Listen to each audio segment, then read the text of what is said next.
ઓમ નમો નારાયણ. હું અરુણાબેન પીતાંબરપુરી ગોસ્વામી સુરતથી તમારું સ્વાગત કરું છું અરુસ કિચનમાં. તો આજનો આપણો વિડીયો છે સન્ડે સ્પેશિયલ અરુસ કિચનના સબસ્ક્રાઈબરે મોકલેલી કમેન્ટ વાંચવાનો વિડીયો. તો આજની આપણી પહેલી કમેન્ટ છે રાજવીર. જય શ્રી કૃષ્ણ માસી. ઓમ નમો Narayan Rajveer, thank you comment કરવા માટે. ને આપણે જે સન્ડેમાં વિડીયો મૂકીએ એની પહેલી કમેન્ટ લેતા હોય છીએ. તો આજની તમારી પહેલી કમેન્ટ છે ને આજે આપણે મૂક્યા છે ચણાના પુડલા એમ. તો થેન્ક યુ, તમે બેલ આઇકન દબાવીને રાખ્યું હશે, નોટિફિકેશન મળ્યું ને તરત તમે કમેન્ટ કરી એમ. તો થેન્ક યુ કમેન્ટ કરવા માટે. ઓમ નમો નારાયણ. તો આગળની આપણી કમેન્ટ છે, આપણે સિંગ ભુજિયાનું શાક કર્યું હતું, એમાં મયુરી આહિર. માસી તમે કુકિંગ પેન ઓકે ક્યાંથી લીધી છે? ઓનલાઈન લીધી છે કે શોપ પરથી એમ? આમાં કઈ પેન વાપરી મારે જોવું પડે ને. ઓમ નમો Narayan Mayuri, thank you comment કરવા માટે. ને આપણે જે સિંગ ભુજિયાનું શાક બનાવ્યું હતું એમાં તમે કમેન્ટ કરેલી છે અને તમે કીધું કે આમાં જે પેન વાપરી ક્યાંથી લીધી એમ. તો એમાં કઈ પેન વાપરી મને અત્યારે તો યાદ નથી, પણ લગભગ મેં સ્ટોર ઉપરથી જ લીધી છે, ઓનલાઈન નથી લીધેલી એમ. જો સ્ટીલની છે તો એ બધી મેં રાજકોટથી લીધી છે. ત્યાં સ્ટીલની વસ્તુ બધી બહુ સરસ મળે છે, જાડી હોય એ રીતની પેન, ત્યાં કઢાઈને બધું અસલ મળે છે. અને બીજી નોનસ્ટિકની ને એ હોય ત્યાં અહીંયા સ્ટોર પરથી લીધેલી છે. તો થેન્ક યુ કમેન્ટ કરવા માટે. ઓમ નમો નારાયણ. તો આગળની આપણી કમેન્ટ છે, ગુંદાનું અથાણું આપણે બનાવ્યું હતું, એમાં જીજ્ઞા રમણ. જય શ્રી કૃષ્ણ રોણાબેન, મારું નામ જીજ્ઞાબેન રમણા છે અને હું તમારી રેસીપી પ્રમાણે દરેક અથાણા બનાવું છું. તો અત્યારે મારો બિઝનેસ ખૂબ સારો ચાલી રહ્યો છે, તો તમારો ખૂબ ખૂબ આભાર. તો થેન્ક યુ જીજ્ઞાબેન કમેન્ટ કરવા માટે. જય શ્રી કૃષ્ણ. અને તમે કીધું કે તમે કોઈ પણ અથાણા મારી રેસીપી જોઈને બનાવો છો એમ. તો થેન્ક યુ, તમને મારી રેસીપી ગમે છે અને તમે જોઈને બનાવો છો. અને બીજું તમે બિઝનેસના વાળામાં લખ્યું કે તમારો બિઝનેસ અત્યારે સારો ચાલી રહ્યો છે. તો તમે શેનો બિઝનેસ કરો છો એ આમાં નથી લખ્યું, કદાચ અથાણામાં કમેન્ટ કરી તો અથાણા ન કરતા હોય એમ. તો સારું, કોંગ્રેચ્યુલેશન, તમારો બિઝનેસ સારો હાલે છે એના માટે થેન્ક યુ કમેન્ટ કરવા માટે. ઓમ નમો નારાયણ. તો આગળની આપણી કમેન્ટ છે, ચણા મેથીનું અથાણું આપણે બનાવ્યું હતું, એમાં મિત્તલબેન દેવમુરારી. મારે ચણા હાર્ડ રહે કારણ શું હશે એમ? ઓમ નમો નારાયણ મિત્તલબેન, થેન્ક યુ કમેન્ટ કરવા માટે. ને આપણે ચણા મેથીનું અથાણું જે બનાવ્યું હતું એમાં તમે કમેન્ટ કરેલી છે અને તમે કીધું કે તમારા ચણા હાર્ડ રહે છે. તો હાર્ડ રહેવાનું કારણ શું છે કે સુકાઈ ગયા હોય વધારે, બીજું કાંઈ ન હોય. એકદમ પલળી ગયા હોય ને એને પછી તમે કેરીના પાણીમાં નાખી અને થોડીક વાર જ એને ખાલી કોરા જ કરવાના હોય છે, જાજી વાર સૂકવવાના નથી હોતા. તમે જાજી વાર સૂકવો તો એ કડક થઈ જાય એમ. તો કડક થવાનું એ જ કારણ હોય કે ઝાઝા સુકાઈ ગયા હોય. તો થેન્ક યુ કમેન્ટ કરવા માટે. ઓમ નમો નારાયણ. તો આગળની આપણી કમેન્ટ છે, નિકિતા રાજપુરોહિત. હેપી બर्थडे अरुणा आंटी, आप जियो हजारों साल, ये मेरी एंड मेरी फैमिली की दिल से दुआ है, बापा ब्लेस यू आंटी. ઓમ નમો નારાયણ નિકિતાબેન, થેન્ક યુ કમેન્ટ કરવા માટે. અને મારા જન્મદિવસ માટે જે પોસ્ટ મૂકી હતી હેપી બર્થડે કરીને, તો એમાં તમે કમેન્ટ કરેલી છે. તો થેન્ક યુ, તમે મારા માટે પ્રાર્થના કરીને એ રીતે એમ ઘણા બધા હેપી બર્થડેમાં રિપ્લાય આપ્યો, તો બધા હેપી બર્થડે કીધું, તો એ બધાને મારા તરફથી થેન્ક યુ એમ. તો 1 તારીખે મારો બર્થડે હતો. થેન્ક યુ બધાને. અને નિકિતાબેન થેન્ક યુ કમેન્ટ કરવા માટે. ઓમ નમો નારાયણ. તો આગળની આપણી કમેન્ટ છે, લીચી શરબત આપણે બનાવ્યું હતું, એમાં નામ કંઈક અલગ જ છે, મોંકી.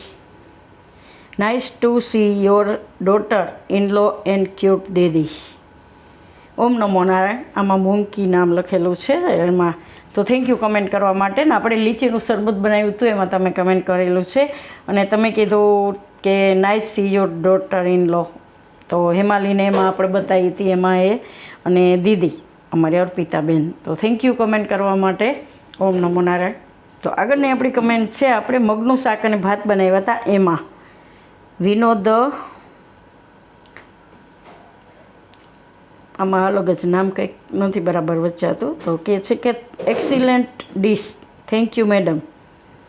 ઓમ નમો Narayan Vinod, thank you comment કરવા માટે. ને મગનું શાક અને ભાત આપણે બનાવ્યા હતા, એમાં તમે કમેન્ટ કરેલી છે ને તમે કીધું એક્સિલન્ટ ડીશ એમ. તો મગભાત આપણે ડેઈલી લગભગ અઠવાડિયે એકાદી વાર તો ઘરમાં બનતા જ હોય, કે બધાને ભાવતું હોય, અને છોકરાઓય ખાય, નાના છોકરાઓય ખાય. અમારા દેવરાજને ને વિરાજને ને બધાને બહુ ભાવે એમ. અમારા લોકુમારભાઈને મગભાત હોય એટલે અઠવાડિયે એકવાર તો મગભાત જોઈએ જ એમ. બધાને ભાવે ઘરમાં. કુશકુમારને ભાવે, એના પપ્પાને ભાવે, હેમાલીને ભાવે. મને ઓછું ભાવે, મને બાફેલા મગ ભાવે, ફણગાવેલા ભાવે, મગને ભાત ઓછા ભાવે એમ. તો થેન્ક યુ, તમને મારી રેસીપી ગમી એ જાણી આનંદ થયો. થેન્ક યુ કમેન્ટ કરવા માટે. ઓમ નમો નારાયણ. આગળની આપણી કમેન્ટ છે, આપણે દાળ ઢોકળી બનાવી હતી એમાં. આમાં એકાઉન્ટમાં નામ કંઈક અલગ જ છે, EBS એવું કરીને. તો તમે માસી નાની નાની વાતો પણ કહો છો, તેલ ગરમ થાય પછી રાઈ જીરું નાખવાનું હોય છે એમ. ઓમ નમો નારાયણ. તો થેન્ક યુ કમેન્ટ કરવા માટે. આપણે દાળ ઢોકળી બનાવી હતી, એમાં તમે કમેન્ટ કરેલી છે ને તમે કીધું તમે નાની નાની વસ્તુ કહો છો. તો વસ્તુ બધી વિડીયોમાં તો બોલવું જ પડે, કેમ કે ઘણા પહેલી વાર જોતા હોય, શીખતા હોય, એ રીતનું હોય એમ. તો જે બનાવતા હોય એને તો ખબર જ હોય કઈ રીતે તેલ આવે પછી શું નાખવું હું એ. પણ જે લોકો શીખતા હોય અને પહેલી વાર બનાવતા હોય એના માટે મારે બધી વસ્તુ એ રીતે પહેલેથી કહેવું જ પડે એમ. તો થેન્ક યુ કમેન્ટ કરવા માટે. ઓમ નમો નારાયણ. તો આગળની આપણી કમેન્ટ છે, દાળ ઢોકળી આપણે બનાવી હતી એમાં સુરતી કસલી નામ એવું છે એકાઉન્ટમાં. બહુ મસ્ત બની દાળ ઢોકળી માસી, આજે બનાવી મેં એમ, સુપર એન્ડ ડુપર ટેસ્ટ બની. ઓમ નમો નારાયણ. થેન્ક યુ કમેન્ટ કરવા માટે. તો આમાં કંઈક અલગ જ નામ છે, સુરતી કસલી કરીને એમ. તો તમે કીધું કે દાળ ઢોકળી બહુ મસ્ત બનાવી, તમે જોઈને બનાવી એમ. તો દાળ ઢોકળી તો શું છે કે આપણે ગુજરાતીઓના ઘરમાં દાળ ઢોકળી, થેપલા આ રીતનું રોજ બનતું જ હોય. ઘણાને દર રવિવારે એવું હોય કે ઘરમાં દાળ ઢોકળી બનતી હોય, કે સાંજે આપણે બનાવતા હોય એ રીતનું એમ. તો તમે જોઈને બનાવી અને તમને ગમી એ જાણી એમને ઘણો આનંદ થયો એમ. તો થેન્ક યુ કમેન્ટ કરવા માટે. ઓમ નમો નારાયણ. તો આગળની આપણી કમેન્ટ છે, આપણે અડદની દાળ બનાવી હતી, મારા મીના કાકીએ બનાવી હતી એમાં. તો ડૉક્ટર કાજલ ગોસાઈ, ઓકે. તમારી રસોઈ ઘરે રોજ બનાવી શકાય તેવી હોય છે એમ, એકદમ સ્વાદિષ્ટ અને ઓછા મસાલા સાથે. ઓમ નમો નારાયણ. ડૉક્ટર કાજલ ગોસાઈ લખેલું છે આમાં. તો થેન્ક યુ કમેન્ટ કરવા માટે. અને અડદની દાળ આપણે બનાવી હતી, જે મારા કાકીએ બનાવી હતી, મીના કાકીએ. તો એમાં તમે કમેન્ટ કરેલી છે ને તમે કીધું કે તમારી રસોઈ ઘરે જે આપણે રોજ બનાવી એવી જ હોય છે એમ. તો હું ડેઈલી લગભગ એ ટાઈપનું અલગ અલગ મૂકતી જોઉં છું, કે એવું શાક ને એ રીતે બધું. અને આપણે ગરમ મસાલા બને ત્યાં સુધી ઓછા વાપરીએ છીએ, કેમ કે આપણે ડેઈલી વાપરતા ના હોય ગરમ મસાલા. અમુક વસ્તુ જે આપણે અલગ બનાવતા હોય, જેમ કે અઠવાડિયે કે 10-15 દિવસે એકવાર હોય, કે આપણે શું કે પાઉંભાજી ને આ તે એવું બધું બનાવતા હોય, તો એમાં ગરમ મસાલો વધારે પડતો વાપરતા હોય, ડેઈલી ના વાપરતા એમ. તો થેન્ક યુ, તમને મારી રસોઈ ગમે છે એ જાણી આનંદ થયો. થેન્ક યુ કમેન્ટ કરવા માટે. ઓમ નમો નારાયણ. તો આગળની આપણી કમેન્ટ છે, આપણે સુરતી મોરા ખાજા બનાવ્યા હતા એમાં સંધ્યા શેતે. અરુણાબેન, તમે તો બહુ જ સરસ રેસીપી બનાવી છે એમ. ઓમ નમો નારાયણ. સંધ્યા, થેન્ક યુ કમેન્ટ કરવા માટે. ને આપણે જે સુરતી ખાજા બનાવ્યા હતા એમાં તમે કમેન્ટ કરેલી છે ને તમે કીધું કે અરુણાબેન તમે તો બહુ સરસ રેસીપી બનાવી છે એમ. તો સુરતી ખાજા આપણે મોરા ખાજા હોય એ જે રસ આરે ખવાતા હોય, ને અત્યારે રસની સિઝન છે, કેરીના રસની એમ. તો આપણે એ રેસીપી મૂકીને ઘણા બધાને બહુ ગમી. તો થેન્ક યુ, તમને આ રેસીપી ગમી તો તમે બધાય ચોક્કસ ટ્રાય કરજો એકવાર. ને આને બનાવીને તમે 15 દિવસ માટે સ્ટોર કરી શકો. તો ગમે ત્યારે તમે આ રસ આરે તો ખાતા જ હોય, પણ નોર્મલી તમે ચા આરે નાસ્તામાં ખાઈ શકો એમ. ઘરે બનાવેલું એકદમ સારું એમ. તો થેન્ક યુ કમેન્ટ કરવા માટે. ઓમ નમો નારાયણ.